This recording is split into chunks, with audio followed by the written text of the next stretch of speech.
से तो नतीजों का दिन है आज, बहुत बड़ा दिन है आज। बीजेपी खेमे में जश्न की तस्वीरें आनी शुरू हो चुकी हैं और इस वक्त हमारे साथ उत्तराखंड के मुख्यमंत्री पुष्कर सिंह धामी जी जुड़ चुके हैं। पुष्कर जी, स्वागत है आपका न्यूज 18 पर। और आज के जो नतीजे हैं उस पर आपका पहला रिएक्शन क्या होगा? अच्छी खबरें ही आ रही हैं, चाहे सिलक्यारा टनल से हो या फिर चुनावी नतीजे। आज के नतीजों से एक बात स्पष्ट हो गई है कि जनता के मन की बात 2024 से पहले आ गई है और ये नतीजे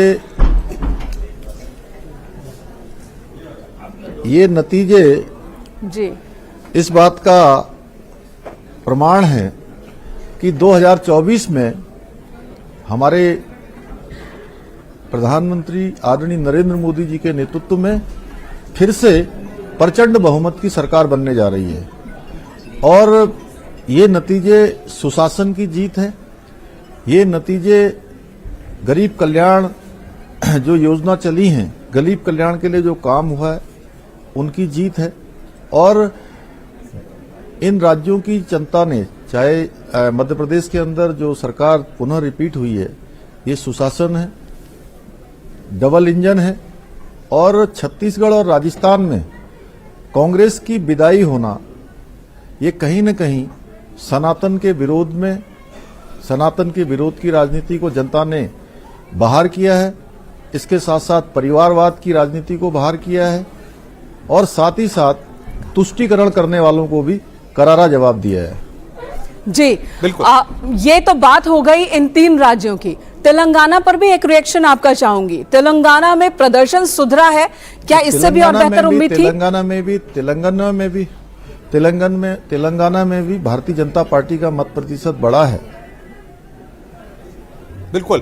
धामी जी, जिस तरीके से सिलक्यारा की चुनौती थी और आप लगातार 17, 18, 20 दिन, क्योंकि हम भी सिलक्यारा में ग्राउंड कवरेज कर रहे थे, और उसके बाद उस चुनौती से भी निपटने में आपने सारी तरीके से फोर्सेस और तमाम लोगों के प्रयोग किया, तमाम एजेंसीज का प्रयोग किया। प्रधानमंत्री की खुद नजर थी, चुनावी माहौल चल रहा था उस वक्त, सिलक्यारा पर भी प्रधानमंत्री का पूरा फोकस था और आप भी लगातार उत्तरकाशी में कैंप किए हुए थे। क्या कहेंगे आप इन सारी चीजों के बीच में, ऐसे माहौल में भी देखिए भारतीय जनता पार्टी एक बड़ा मैंडेट लेकर के सामने आई है? देखिए जितनी व्यस्तता के बाद 5 राज्यों के चुनाव चल रहे थे और आदरणीय प्रधानमंत्री जी का रोज उन राज्यों की चुनावी सभाओं के कार्यक्रम लगे होते थे, उसके बावजूद भी उन्होंने, कोई ऐसा दिन नहीं हुआ जिस दिन उन्होंने पूरे रेस्क्यू ऑपरेशन की पल पल की जानकारी न ली हो, उसमें अपना मार्गदर्शन न दिया हो। और लगातार केंद्रीय जो एजेंसियां काम कर रही थी, विशेषज्ञ काम कर रहे थे, उनके समन्वय के बारे में, उनके परिवार के बारे में, अंदर हमारे जो मजदूर भाई थे उनके स्वास्थ्य के बारे में, उनकी मनोस्थिति के बारे में संपूर्ण जानकारी लेते थे। और ये रेस्क्यू ऑपरेशन जो अपनी सफलता पर पहुंचा, अगर प्रधानमंत्री जी का इतना ज्यादा इस पर हमको आशीर्वाद नहीं होता, सहयोग नहीं होता, जो हमें मशीनें उस समय में यहाँ पर चाहिए थी उस ऑपरेशन के लिए, वो इसी कारण हमको उपलब्ध हो पाई कि आदरणीय प्रधानमंत्री जी स्वयं इसकी निगरानी कर रहे थे, स्वयं इसका अपडेट एक वक्त ये भी था कि काफी चैलेंजेस थे। एक वक्त लग रहा था कि मजदूर बाहर आ जाएंगे, लेकिन बीच में इस तरीके के हर्डल्स आए। आप उत्तरकाशी पहुंच गए थे कुछ घंटे में, ऐसे लग रहा था कि मजदूर आ जाएंगे बाहर, लेकिन जिस तरीके से बीच में सरिया आ गई, कई दिन और खिंच गए, फिर उसके बाद मैनुअल ड्रिलिंग करनी पड़ी। ये सारी चुनौतियां आपने वहां पर फेस की और लग रहा था कि पुष्कर धामी भी स्ट्रेस में है, तनाव में है, काफी चिंतित हैं। लोग बता रहे थे कि आप रात रात भर सोते नहीं थे, लगातार अफसरों से फीडबैक लेते थे, एजेंसी के कर्मियों से बातचीत करते थे।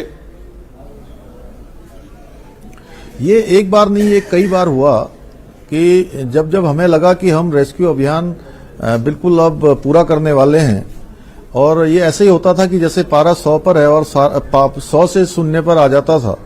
इस प्रकार की स्थितियां एक बार नहीं, कम से कम 7-8 बार हुई। और जो बहुत कठिन रेस्क्यू ऑपरेशन था, मैं यही कह सकता हूं आपको, भगवान की कृपा से, हमारे प्रधानमंत्री जी के आशीर्वाद से और सभी एजेंसियों के सहयोग से, भारत सरकार की, राज्य सरकार की, और जिस एक एक व्यक्ति ने भी इस रेस्क्यू अभियान में अपना काम किया है, मैं उनका सबका दिल से आभार व्यक्त करता हूं। बिल्कुल धामी जी, यहाँ पर सवाल अब इलेक्शन से जुड़ा हुआ एक ये कि आप भी मध्य प्रदेश, राजस्थान, आप भी वहां गए, आपने भी जनसभाओं को संबोधित किया, वहां पर बीजेपी कार्यकर्ताओं के साथ साथ उत्तराखंड के लोग भी मिलते थे आपसे।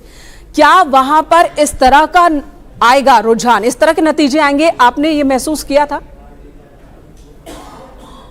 जी, हमें पहले से पूरी तरह से इस बात का पूरा भरोसा था कि पूरे देश की जनता को, पूरे एक परिवार की भावना से काम करने वाले हमारे प्रधानमंत्री जी के नेतृत्व में पूरे देश के लोग इन सेमीफाइनल में पूरी प्रचंड बहुमत से भारतीय जनता पार्टी को चुनेंगे, डबल इंजन को लाएंगे और जो निर्णय आ रहे हैं, जो परिणाम आ रहे हैं, वो इसी दिशा में बढ़ रहे हैं। बिल्कुल धामी जी, जिस तरीके से उत्तराखंड में आपको युवा नेतृत्व के तौर पर मुख्यमंत्री के पद पर बिठाया गया, आप उन उम्मीदों पर भारतीय जनता पार्टी को विकास के रोडमैप पर आगे ले जा रहे हैं, तमाम योजनाएं चाहे महिलाओं से लेकर के हो, चाहे विकास की योजनाएं हो, उन पर खरा उतर रहे हैं। ऐसे में धामी जी, सवाल यहां पर गए, धामी जी हमसे बातचीत कर रहे थे और यहां पर वो तमाम चीजों को बता रहे थे कि किस तरीके से पुष्कर धामी जुड़े हुए थे हमारे साथ मेनका, और उन्होंने बताया कि किस तरीके से सिलक्यारा की टनल का मसला हो या फिर चुनावों का मसला हो, उन्होंने किस तरीके से यहां पर रणनीति सबसे बड़ी बात है बीजेपी की जीत के पीछे की, वो है रणनीति।